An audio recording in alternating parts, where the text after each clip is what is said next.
BJP ರಾಜ್ಯಾಧ್ಯಕ್ಷ ನಳಿನ್ ಕುಮಾರ್ ಕಟೀಲ್ ಅವರ ವಿವಾದಾಸ್ಪದ audio ಎನ್ನಲಾದ ವಿಚಾರಕ್ಕೆ ಸಂಬಂಧಪಟ್ಟಂತೆ ಉಡುಪಿ ಶಾಸಕ ರಘುಪತಿ ಭಟ್ ಪ್ರತಿಕ್ರಿಯೆ ನೀಡಿದ್ದಾರೆ. ಈ ಕುರಿತು ಮಾಧ್ಯಮಗಳಿಗೆ ಹೇಳಿಕೆ ನೀಡಿರುವ ಅವರು, ಆಡಿಯೋ ನನ್ನದಲ್ಲ ಎಂದು ನಳಿನ್ ಹೇಳಿದ್ದಾರೆ. ರಾಜ್ಯಾಧ್ಯಕ್ಷರೇ ಈ ಬಗ್ಗೆ ಸಿಎಂಗೆ ಸ್ಪಷ್ಟಪಡಿಸಿದ್ದಾರೆ.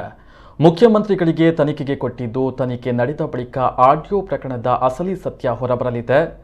ರಾಜ್ಯಾಧ್ಯಕ್ಷರು ಆ ಆಡಿಯೋದಲ್ಲಿರುವ ಧ್ವನಿ ನನ್ನದು ಅಲ್ಲ ಅಂದ ಮೇಲೆ ಅದರಲ್ಲಿ ಇರುವುದು ಅವರ ಧ್ವನಿಯೇ ಅಲ್ಲವೆಂದು ಭಾವಿಸಿದ್ದೇವೆ. ನಳಿನ್ ಅದು ತಮ್ಮದೇ ಧ್ವನಿ ಅಂತ ಹೇಳ್ತಾ ಇದ್ರೆ ಸಂಚಲನವಾಗ್ತಾ ಇತ್ತು. ಹಾಗಾಗಿ ಈ ವಿಚಾರವನ್ನ ಗಂಭೀರವಾಗಿ ಪರಿಗಣಿಸಬೇಕಾಗಿಲ್ಲ. ಶೆಟ್ಟರ್ ಮತ್ತು ಈಶ್ವರಪ್ಪ ಇಬ್ಬರು ನಮ್ಮ ಪಕ್ಷದ ಪ್ರಮುಖ ನಾಯಕರು ಎಂದು ಹೇಳಿದರು. ಇನ್ನು ರಾಜ್ಯ ಮಂತ್ರಿಮಂಡಲ ವಿಸ್ತರಣೆ ವಿಚಾರಕ್ಕೆ ಸಂಬಂಧಪಟ್ಟಂತೆ ಮಾಧ್ಯಮ ಪ್ರತಿನಿಧಿಗಳು ಕೇಳಿದ ಪ್ರಶ್ನೆಗೆ ಪ್ರತಿಕ್ರಿಯೆ ನೀಡಿದ ಅವರು, ಹಾಲಾಡಿ ಶ್ರೀನಿವಾಸ್ ಶೆಟ್ಟಿ, ಸುನಿಲ್ ಕುಮಾರ್ಗೆ ಸಚಿವ ಸ್ಥಾನ ಸಿಗಬೇಕು. ಆದ್ಯತೆಯ ಮೇರೆಗೆ ಅವರಿಗೆ ಸಚಿವ ಸ್ಥಾನ ಸಿಗಬೇಕು.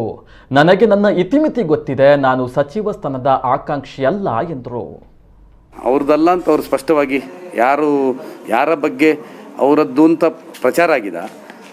ಆ ಮಾಡಿದ ರಾಜ್ಯಾಧ್ಯಕ್ಷರೇ ಹೇಳಿದ್ದಾರೆ, ನಂದಲ್ಲ ಅಂತ ಮುಖ್ಯಮಂತ್ರಿಗಳಿಗೆ ಅದನ್ನು ತನಿಖೆಗೆ ಕೊಟ್ಟಿದ್ದಾರೆ. ಹಾಗಾಗಿ ಅದು ತನಿಖೆ ಆದಮೇಲೆ ಗೊತ್ತಾಗಬೇಕು. ಬಿಟ್ಟರೆ ಅವರಲ್ಲ ಅಂತ ಹೇಳಿದ್ರಿಂದ ನಮಗೆಲ್ಲ ಅದು ಅಲ್ಲವೇ, ಅವ್ರದ್ದೇ ಅಲ್ಲ ಅಂತಲೇ ನಾವು ಭಾವಿಸ್ಕೊಳ್ಬೇಕಾಗ್ತದೆ ಅಷ್ಟೇ. ಆದರೆ ಅದು ಉಂಟು ಮಾಡಿರುವ ಸಂಚಲನ ಮತ್ತು ಅದರ ಪರಿಣಾಮಗಳು ಏನಿರ್ಬೋದು ರಾಜ್ಯ ರಾಜಕಾರಣದಲ್ಲಿ?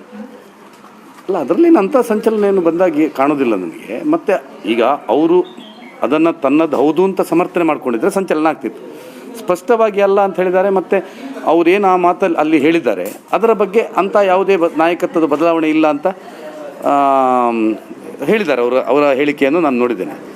ಹಾಗಾಗಿ ಅದಕ್ಕೇನು ದೊಡ್ಡ ಗಂಭೀರತೆ ಕೊಡಬೇಕು ಅಂತ ನನಗನ್ಸಲ್ಲ. ಯಾಕಂದರೆ ಮಾಡಿದವರು ಇಲ್ಲ ನಂದು ಆದ ಹೌದು ಅಂತ ಹೇಳಿದರು. ಈಗ ಎಷ್ಟು ಇದಾಗ್ತಲ್ಲ, ಹೆಚ್ಚು ಅವರದ್ದಲ್ಲದೆ ಇದ್ದದ್ದು ಆಗಿರ್ಬೋದು, ಗೊತ್ತಿಲ್ಲ ನಮಗೆ. ಇಲ್ಲ ಅಂತ ಹೇಳಿದಾರಲ್ಲ ಅವರೇ ಇಲ್ಲ ಅಂತ ಹೇಳಿದ್ದಾರೆ. ಸಭೆ ಇನ್ನೂ ನಮಗೇನು ಅಧಿಕೃತವಾಗಿ ಬರಲಿಲ್ಲ. ಶಾಸಕಾಂಗ ಸಭೆ ಕರಿಬೇಕು ಅಂತ ನಾನು ಶಾಸಕನಾಗಿ ಒತ್ತಾಯ ಮಾಡ್ತೇನೆ. ಅಂದರೆ ಈ ನಾಯಕತ್ವದ ಬದಲಾವಣೆ ಬಗ್ಗೆ ಅಲ್ಲ, ನಾಯಕತ್ವದ ಬದಲಾವಣೆ ಬಗ್ಗೆ ಶಾಸಕಾಂಗ ಸಭೆ ಕರಿಬೇಕು ಅಂತಲ್ಲ. ಒಟ್ಟಾರೆಯಾಗಿ ನಮ್ಮ ರಾಜ್ಯದ ಒಂದು ಪಕ್ಷದ ಇಮೇಜ್ ಹೆಚ್ಚಿಸುವಂಥ ದೃಷ್ಟಿಯಿಂದ, ಒಟ್ಟಾರೆಯಾಗಿ ರಾಜ್ಯದ ಒಂದು ಅಭಿವೃದ್ಧಿಯ ಬಗ್ಗೆ ಮತ್ತು ಶಾಸಕರ ಅಭಿಪ್ರಾಯಗಳು ಒಂದು ಅಧಿವೇಶನ ಆಗೋದಕ್ಕಿಂತ ಮೊದಲು ಅದೊಂದು ಸಂಪ್ರದಾಯ. ಅದು